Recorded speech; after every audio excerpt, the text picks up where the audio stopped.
रात का समय था और गुंजन ट्रेन में अकेले सफर कर रही थी। बड़ी अजीब बात है, ये ट्रेन तो पूरी खाली है, सिर्फ ये 2 आदमी और औरत ही दिखाई दे रहे हैं। गुंजन के सामने एक आदमी बैठा था और दूसरी तरफ एक औरत। अचानक से वो आदमी ट्रेन के बाहर देखता है और जोर से चिल्लाकर कहता है, राजगढ़ का स्टेशन आने वाला है, सब लोग चौकन्ने हो जाओ। इतना कहकर वो आदमी आंखें बंद कर लेता है। ऐसा लग रहा था जैसे वो सो गया हो। ये देखकर गुंजन चौंक जाती है। अरे, ये क्या था? बड़ा ही पागल आदमी है, ऐसे अचानक से चिल्लाया क्यों? और इसके चिल्लाने के बाद बाकी सब भी आंख बंद करके सो गए। अजीब है। मगर तभी एक औरत की आवाज पूरी ट्रेन में गूंजने लगती है। आ गई, मैं आ गई, भेलपूरी बेचने आ गई। बोलो बोलो, किसे खानी है मेरी लाल लाल चटपटी भेलपूरी? अरे वाह, मुझे तो लगा ही नहीं था इतनी रात गए मुझे ट्रेन में कुछ खाने को मिलेगा। कब से भूख लगी थी, मगर अच्छा ही है ये भेलपूरी वाली आ गई। अभी पैसे निकाल लेती हूँ। गुंजन जैसे ही पर्स में से पैसे निकालने लगती है तो उसके सामने बैठा आदमी आंखें खोलते हुए गुस्से में कहता है, भेलपूरी वाली से कुछ मत लेना, वो भेलपूरी खिलाकर तुम्हें ट्रेन से उठा ले जाएगी। हाँ, भेलपूरी मत खरीदना। वाकई में बड़ा अजीब आदमी है, कैसी बहकी बहकी बातें कर रहा है। अरे मुझे भूख लगी है तो मैं भेलपूरी क्यों ना लूं? हाँ, बड़ा आया। तभी लंबा घूंघट डाले वो भेलपूरी बेचने वाली औरत वहां आ जाती है और गुंजन की सीट के सामने रुककर उससे कहती है, ओ दीदी, चटपटी मसालेदार भेलपूरी ले लियो, बड़ी मजेदार है। हाँ हाँ, मुझे लेनी है तुम्हारी भेलपूरी, मगर ये बताओ कि कितने की है एक प्लेट? अरे ले लो, पहले खाकर तो देखो, फिर बताएंगे दाम। अच्छा ये भी सही है, लाओ फिर खिलाओ। गुंजन औरत के हाथ से भेलपूरी ले लेती है और खाने लगती है। वाह, अरे वाह वाह, क्या भेलपूरी बनाई है, मजा ही आ गया। और ये पागल आदमी मुझसे कह रहा था कि मैं भेलपूरी ना खरीदूं। अच्छा, अब बताओ इसके पैसे कितने हुए? लेकिन वो औरत कुछ नहीं कहती, उल्टा जोर जोर से डरावनी हंसी हंसने लगती है।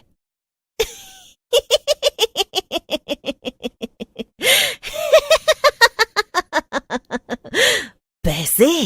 नहीं नहीं, कुछ और लगेगा। ये कहकर वो औरत घूंघट हटाती है। घूंघट के नीचे एक डरावनी चुड़ैल थी। क, क, क, क्या? चुड़ैल? तुम तो एक चुड़ैल हो।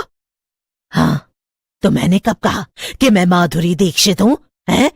और इस भेलपूरी के बदले तो मैं तुझे लेकर जाऊंगी और खाऊंगी। उसके चले जाने के बाद ही वहां बैठे बाकी लोग आंखें खोलते हैं और ट्रेन के बाहर देखने लगते हैं। ये तो होना ही था, मैंने उस लड़की को चेतावनी दी थी, मगर उसने मेरी बात नहीं मानी और चुड़ैल उसे अपने साथ ले गई। राजगढ़ स्टेशन आने से पहले हमेशा ही ऐसा होता है। हाँ, अब हम कर भी क्या सकते हैं? हम तो अपना काम कर ही देते हैं ना, जो कि लोगों को चेतावनी देना है। अब उसके आगे हम क्या ही करें? असल में वो दोनों बूढ़े आदमी और औरत पंकज और राधिका थे, जो कि पति पत्नी थे और रामगढ़ गांव में ही रहते थे। वो हर रोज उस ट्रेन से सफर करते थे ताकि लोगों को भेलपूरी बेचने वाली चुड़ैल से बचाया जा सके, मगर उनका ये तरीका भी अक्सर काम नहीं आता था। फिर एक दिन सुबह सुबह पंकज कहता है, राधिका, क्यों ना हम किसी तरह ये ट्रेन चलना ही बंद करवा दें।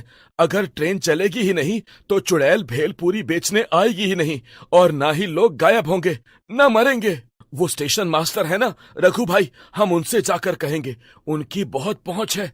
वैसे भी इस ट्रेन में ज्यादा लोग आते ही नहीं, वो बात करेंगे तो ट्रेन जरूर बंद हो जाएगी। अच्छा, तो फिर आओ अभी जाकर उनसे बात करते हैं। रघु सिर्फ स्टेशन मास्टर ही नहीं था, बल्कि गांव का सबसे अमीर आदमी भी था। उसकी दूसरे गांवों और शहरों में खूब पहचान थी। अरे आओ आओ पंकज भाई, कैसे आना हुआ?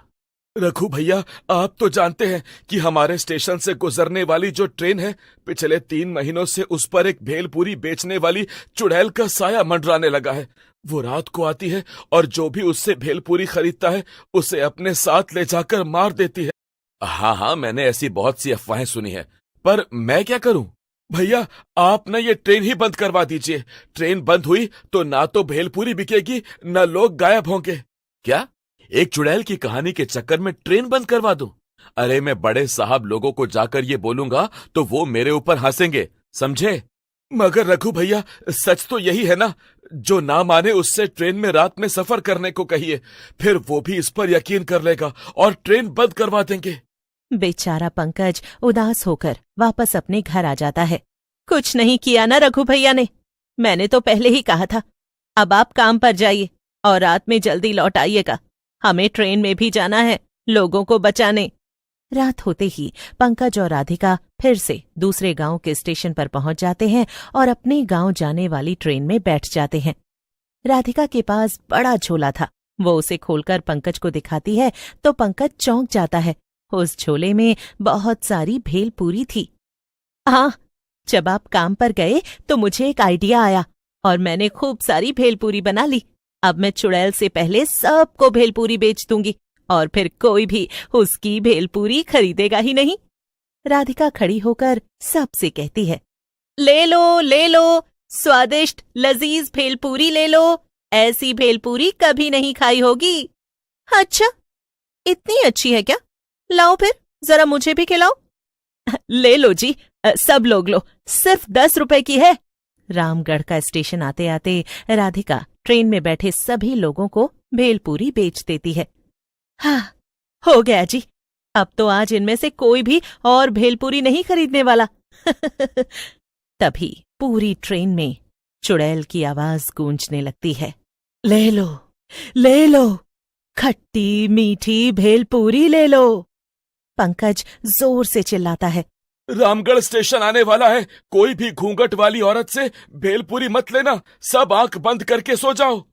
इतना कहकर पंकज और राधिका आंखें बंद करके बैठ जाते हैं, लेकिन वहां बैठे बाकी लोग ये देखकर दंग थे। अरे, ये दोनों आंखें बंद करके क्यों सो गए? भेलपूरी वाली ही तो आ रही है, कोई चुड़ैल थोड़ी है। हाँ। तभी घूंघट डाले चुड़ैल शीतल की सीट के सामने आकर खड़ी हो जाती है। ले लो, खट्टी मीठी भेलपूरी ले लो। एक बार खाओगे तो दोबारा कभी नहीं खा पाओगे। हैं? क्या मतलब? मेरा मतलब, एक बार मेरी भेलपूरी खाओगे तो दोबारा कहीं और से नहीं खाओगे। हाँ, वैसे तो हम पहले ही भेलपूरी खरीद चुके हैं, मगर तुम अपनी भेलपूरी की इतनी तारीफ कर रही हो तो खिला ही दो। हाँ, लीजिए ना। लेकिन चुड़ैल शीतल को भेलपूरी देती इससे पहले ही राधिका बीच में बोल पड़ती है, नहीं, इसकी भेलपूरी मत लो, ये एक चुड़ैल है, ये तुम्हें ले जाएगी। क्या? कुछ भी? मैं सच कह रही हूं, तुमने भेलपूरी खाई तो ये तुम्हें ले जाएगी। अच्छा, मगर मैंने तो तुम्हारी भेलपूरी भी खाई थी, तुम तो मुझे चुड़ैल बनकर अपने साथ नहीं ले गई। देखो, मैं तुम्हें चेतावनी दे रही हूं, इसे मत खाना। शीतल जैसे ही भेलपूरी खाने जाती है, राधिका उसे रोक देती है और उसकी जगह वो चुड़ैल की भेलपूरी खा लेती है। वाह वाह, चलो फिर, अब मेरे साथ मेरा खाना बनने चलो। चुड़ैल राधिका को उसके बड़े भेलपूरी के झोले के साथ उठा लेती है। ये देखकर वहां बैठे बाकी लोग चौंक जाते हैं। बेचारा पंकज बहुत रोता है, मगर वो कर भी क्या सकता था? अब तो उसके पास एक ही काम था और वो था अकेले ही लोगों को बचाना। अगले दिन फिर से वो रात में ट्रेन में आकर बैठ जाता है। फिर जैसे ही घूंघट डाले चुड़ैल भेलपूरी लेकर वहां आती है। भेलपूरी ले लो, खट्टी मीठी। लेकिन अब तो पंकज भी जान गया था कि लोग उसकी बात नहीं सुनेंगे। लेकिन तभी कुछ ऐसा होता है जिसे देखकर पंकज चौंक जाता है। वो चुड़ैल पंकज के पास आती है। ये लो, आप भेलपूरी नहीं खाएंगे? पंकज कुछ कहता उससे पहले ही चुड़ैल उसे भेलपूरी खिला देती है और भेलपूरी खाकर पंकज सब समझ जाता है। यानी तुम वो चुड़ैल नहीं बल्कि राधिका हो? हाँ, लेकिन अब मैं एक चुड़ैल बन चुकी हूँ, और जब मैं चुड़ैल बनी तो मैंने उस दुष्ट चुड़ैल को हराकर खत्म कर दिया और उसकी जगह ले ली। अब मैं ही भेलपूरी बेचने रोज आऊंगी यहाँ और किसी को भी नहीं मारूंगी।